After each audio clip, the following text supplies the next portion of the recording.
እንታጠብ እናጽዳ የሚለውን ብዙዎቻችሁ ወዳችሁታል። አመሰግናለሁ። አልጋና ፍራሽ ቀይሬያለሁ። 2 ሜትር አድርጌ ተለቅ ስላደረኩት የተቸገርኩት ትራስ ጨርቅና ዱቬት ከቨር ነው። ይሄኛውን ትራስ ካጠብኩት ቆይቷል። ምን ያህል እንደቆሸሸ እነዚህ ንጹህ ናቸው። ለ2 ሜትር አልጋ የሚሆን ዱቬት ከቨር ከነ ትራስ ጨርቁ ገዝቼ ነበር። አልወደድኩትም። ውሃ ጠብ ሲልበት ከለሩ እንደዚህ ይቀየራል። ወደ ፍራሼ ምንም አይነት ፍሳሽ እንዳይገባ ደግሞ ይሄንን ከቨር ገዝቼዋለሁ። ወድጄዋለሁ። ፍራሼ እንደዚህ ንጹህ ነው። የትራስ ጨርቅ በየ3 ቀኑ ነው ማጥበው። የጸጉራችንና የፊታችን ቆሻሻ ላዩ ላይ ስለሚያርፍ ኤሪያልና የፈላ ውሃ አረግበታለሁ። እጄ እንዳያቃጥለኝ እንደዚህ በጆክ ገፋ ገፋ እያረኩ ዘፈዝፈዋል። መቅደም ያለባቸው ልብሶች ከታለው ውሃው ከልብሱ በላይ በደንብ ዘለል ማለት አለበት፣ ማሽናችሁ እንዳይበላሽ። ከዛ ቀድም ያሳያችሁን ትራስ እንዴት እንደምናጥበው ላሳያችሁ። ኤሪያልና ትንሽ በረኪና የፈላ ውሃ ትጨምራላችሁ። ከዛ እጃችሁ እንዳያቃጥላችሁ በጆክ እንደዚህ እያገላበጣችሁ ሁሉም ቦታ ላይ ማፍሰስ ነው። ለትንሽ ደቂቃም ተውት። እስከዛ ድረስ በረንዳችንን ልብስ የምናሰጣበትን ሁሉ ነገር ማስጫውን አጣጠብን። አንድ ማምንበት ነገር የሰው ልጅ ደሃ ሀብታም ስለሆነ ሳይሆን ባለው ነገር መታጠብና ንጹህ መሆን ይችላል። ልብስ የምናሰጣበትን ቦታ በደንብ ንጽህናው መጠበቅ አለበት።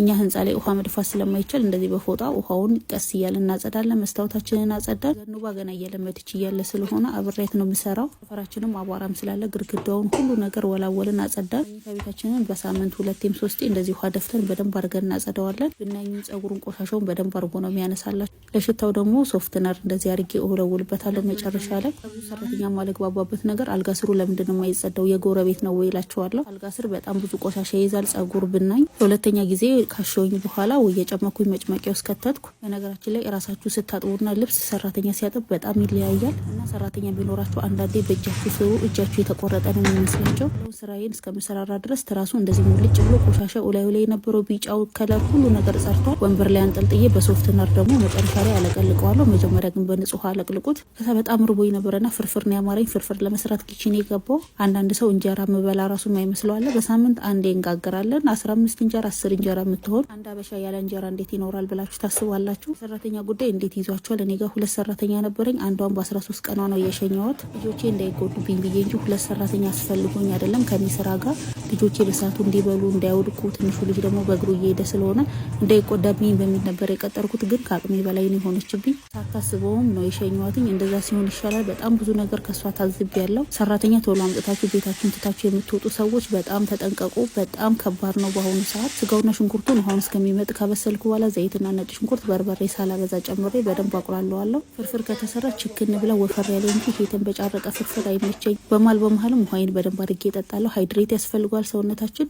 አልጋይ ማስተካከል ጀመርኩኝ። ይሄን ከቨር ሁላችሁም ቤት ሊኖር ይገባል። ፍራሻችሁ እንዳይቆሽሽ፣ እርጥበት ነገር ወደታችን እንዳይገባና ንጽህናው እንደተጠበቀ ይሆናል። አንሶላ 4 ትራስ ጨርቅ ከነዱ ቤት ከረር ለ2 ሜትር አልጋ የሚሆን ቆንጆ ቦታም ጠቁሙኝ። ዋጋቸው ያልተወደደ ተመጣጣኝ የሆነ አልጋይን ከቀየርኩ በኋላ የተቸገርኩበት አንዱ እሱ ስለሆነ መቀየሪያ የለኝም። በኩሬን ካጫጫስኩ በኋላ ቤቴን እንደዚህ አድርጌ ያሰማመር። ቆንጆ አልጋ ልብስ ስለሌለው ያልጋውን ውበት ደብቆታል። እንደዚህ አድርጌ ፍርፍሬን ቺከን አድርጌ ሰራው።